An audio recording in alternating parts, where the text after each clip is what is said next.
Hello, citizens of the world. We are anonymous.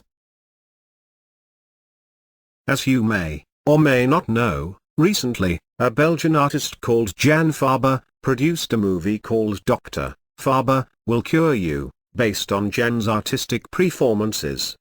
In this movie scene he used or abused several cats by throwing them up into the air. This is something that can't be overlooked by us. How would you feel when you were thrown into the air and landed on some stairs with rubberized mats on it, that actually had no effect? Jan Fabre got interviewed by several journalists, and stated that he was a big animal lover. Our question is, if you do love animals, then why would you hurt them like Jan Fabre did? There is enough proof that those cats got hurt, physically. One cat named Caesar got his ligaments torn.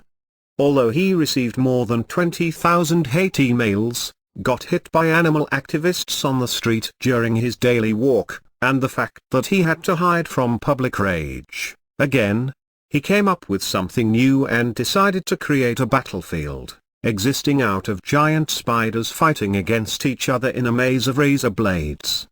Several times, Jan Fabre received comments on his sadistic piece of art.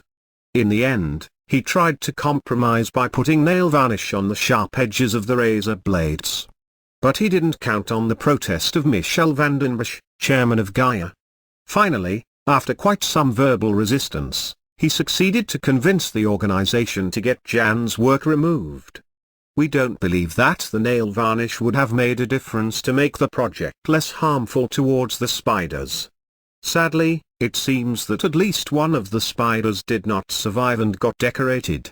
However, the most important message this is bringing us, is that he is a recidivist who is not going to stop with his animal abuse. Vindt u het dan overdreven dat meneer Bungeneers nu klacht indient? Ja, ik vind het overdreven. Because he doesn't understand what he is doing to these living beings. Jan Fabre seemed to have done this only to provocate Gaia, and therefore and for the other reasons we've mentioned, we, Anonymous, and many others want to have his subsidy revoked. We demand action against Jan Fabre. And if the government is not going to take action, then we do it ourselves.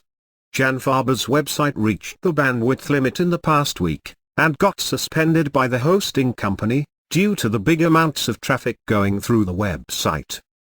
This action was done by us, Anonymous, because the government did not take the necessary steps against this recidivist, and in common to his inappropriate behavior towards animals. Yet this was only a warning from us to Jan Fabre. We will not stop before there is justice dealt against Jan Fabre from out of our government. We also do not accept, in any way, that he is still allowed to use animals whatsoever in his so-called pieces of art. There are limits, but he succeeded to go way beyond these limits without consequences. Is there a way where you can call animal abuse art? Dear people, you should not hesitate that the answer to this question is no. We are anonymous. We are legion. We do not forgive. We do not forget. Expect us, Jan Fabre.